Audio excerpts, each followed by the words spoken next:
प्रथम शिवलिंग का निर्माण, कोई तुमसे पूछे कि प्रथम शंकर के शिवलिंग का निर्माण किसने किया, आपको उत्तर देना चाहिए कि भगवान शंकर के प्रथम शिवलिंग का निर्माण स्वयं ब्रह्मा और विष्णु ने अपने हाथों से किया है, अपने हाथों से किया। इसलिए सारे ज्योतिर्लिंग, सारे उपलिंग, सारे मंदिर, सारे शिवालय, सारे शंकर की उपासना के केंद्र बिंदु, इनसे भी बड़ा फल मिलता है जब हम अपने घर में पार्थिव शिवलिंग का निर्माण करते हैं। घर में मिट्टी से जो हम पार्थिव शिवलिंग महीने में एक बार, महीने 2 महीने में, 4 महीने में, 6 महीने में, 8 महीने में, 10 महीने में, 12 महीने में आप जो एक बार पार्थिव शिवलिंग का निर्माण करते हो, उसका फल क्या है, क्या फल प्राप्त होता है?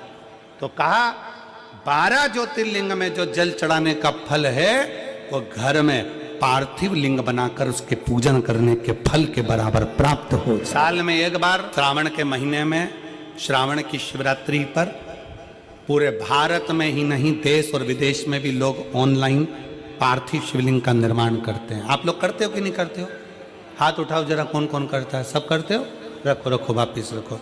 पार्थिव शिवलिंग का निर्माण करते हैं, उसका पूजन करते हैं, आराधना करते हैं। अब हम आपसे पूछें, जब से आपने श्रावण का शिवलिंग बनाना प्रारंभ करा, जब से आपने शिव महापुराण की कथा सुनना प्रारंभ करी, जब से आपने भगवान शंकर के मंदिर में 1 लोटा जल चढ़ाना प्रारंभ करा, वो दिन और उसके पहले के दिन दोनों निकाल लो। जो पहले के दिन थे वो बड़े कष्ट के निकलते थे।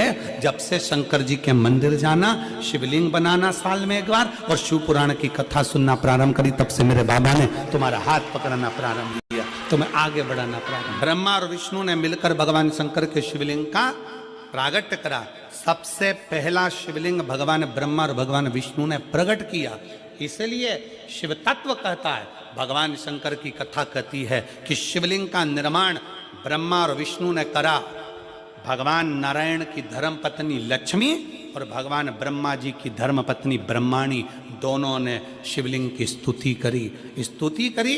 तब भगवान ब्रह्मा और भगवान शिव ने जब शिवलिंग का निर्माण कर वहां पर स्थापित किया, तो लक्ष्मी और सरस्वती को उनकी सेवा में लगा दिया।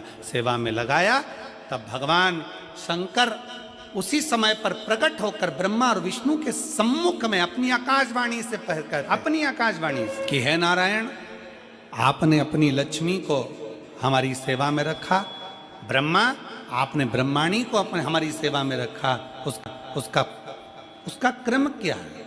तो भगवान नारायण कहते हैं कि जिसके घर में शंकर का शिवलिंग होगा, जिसके घर के अंदर शंकर का शिवलिंग होगा, जो शंकर के शिवलिंग पर 1 लोटा जल चढ़ाने के लिए मंदिर जाएगा, जो कभी भगवान शंकर की भक्ति में डूबा होगा, तो उसके घर में 2 देवियां सदा के लिए विराजमान होगी।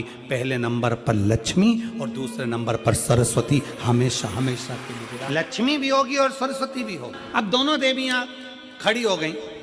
शंकर जी से पूछा, पहले ये बताओ कि सरस्वती जाएगी कि लक्ष्मी जाएगी घर में? हमने रायपुर की कथा में कहा, पुरुष की आदत रहती है वो एक कान से सुनता है, दूसरे कान से निकाल देता है, और माताओं की आदत रहती है दोनों कान से सुनती है और मुंह से निकाल। शिव महापुराण में भगवान शंकर वर्णन करते हैं ब्रह्मा और भगवान नारायण की साक्षी में, जिसके घर में शिवलिंग होगा, जो शंकर के मंदिर में 1 लोटा जल चढ़ाने के लिए जाएगा, जो शिव महापुराण की कथा को श्रवण करने के लिए जाएगा, उसके घर में दोनों देवियां एक साथ कदम रखकर प्रवेश कर जाएगी। सरस्वती का कदम पड़ेगा, बुद्धि आएगी, विवेक आएगा, और फिर लक्ष्मी का कदम पड़ा तो लक्ष्मी उसके घर में श्रेष्ठता के साथ निवास करेगी।